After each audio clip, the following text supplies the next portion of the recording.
Olá, eu sou Daniel Avelino, atuo no Instituto de Pesquisa Econômica Aplicada, IPEA, na área de Democracia e Participação.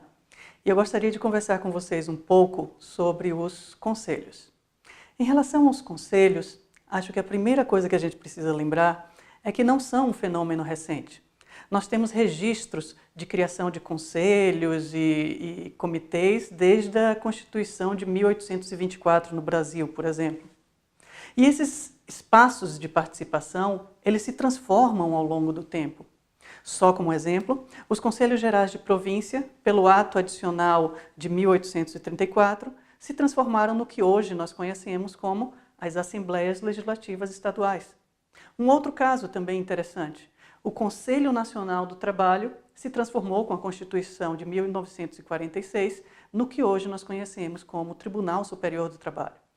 E vários outros órgãos, inclusive, se transformaram em fundações, autarquias, mas mantiveram o nome de conselho, como o Conselho Nacional de Desenvolvimento Científico e Tecnológico, CNPq, e o Conselho Administrativo de Desenvolvimento Econômico, o CAD. Mas os conselhos modernos, aqueles que fazem uma fiscalização, um acompanhamento das políticas públicas, já esses são um fenômeno um pouco mais recente. Talvez a gente consiga traçar a origem deles até o movimento sanitarista, que desaguou na 8ª Conferência Nacional de Saúde e que dali propôs a reformulação do sistema de saúde brasileiro com a criação do SUS, por meio da Constituição Federal de 1988. Com base nesse movimento sanitarista, com base na 8ª Conferência Nacional de Saúde, o Conselho Nacional de Saúde, que já existia, ele passou a ter esse papel mais forte, esse papel mais preponderante, de ser um órgão fiscalizador, um órgão de controle e também um órgão que decidia sobre determinadas políticas públicas. A partir daí, então, nós tivemos o Conselho Nacional de Saúde, que cria esse espaço e essa interlocução entre conselhos e conferências para garantir a participação da população, a participação da comunidade em uma determinada política pública. Tivemos também, logo em sequência, o Conselho Nacional de Assistência Social, que, seguindo a mesma lógica, traz também a ideia da paridade, da igualdade de distribuição da composição do Conselho entre membros governamentais e não governamentais. Hoje, o que nós entendemos como conselhos de políticas públicas é aquilo que está determinado no Decreto 8243, como sendo uma instância temática permanente de diálogo entre Estado e sociedade civil. A gente pode acrescentar também outras características desses conselhos de políticas públicas. Eles são órgãos colegiados, ou seja, são órgãos que são compostos por uma pluralidade de participantes. Eles são órgãos estatais, significa que são criados e mantidos pelo poder público, têm as suas atribuições determinadas no seu ato de criação, no ato normativo que cria aquele conselho. Eles contam com participantes governamentais e não governamentais ao mesmo tempo.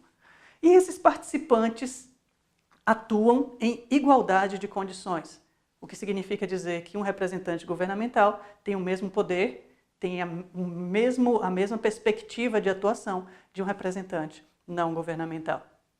Com isso, os conselhos se tornam um ótimo potencial de democratização da gestão pública.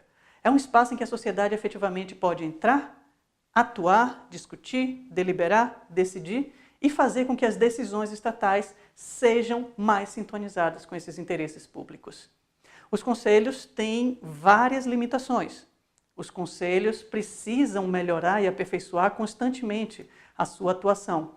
Mas ainda assim, eles se constituem hoje como uma realidade brasileira que está presente em todos os níveis da federação, federal, estadual, municipal, Distrito Federal, em várias áreas de políticas públicas, área social, ambiental, de infraestrutura, de desenvolvimento econômico, de desenvolvimento social, de garantia de direitos.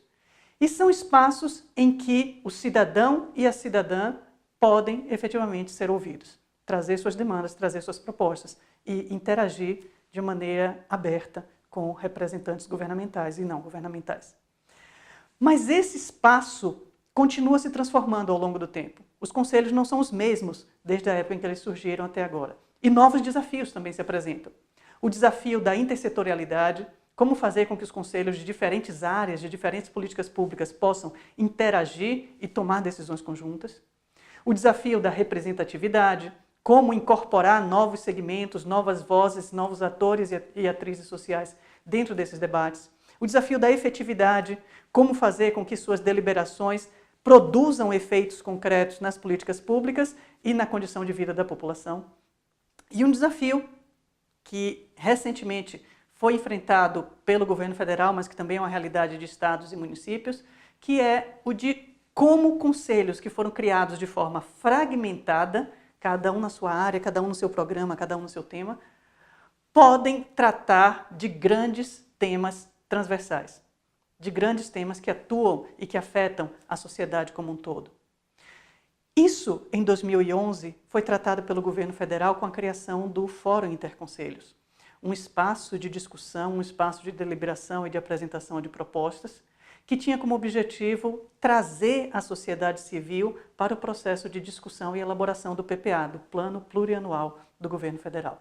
O Fórum Interconselhos contou com representantes de vários conselhos nacionais, sempre representantes da sociedade civil, e manteve suas reuniões nos anos subsequentes, depois que o PPA já estava elaborado e aprovado, como uma instância de monitoramento permanente.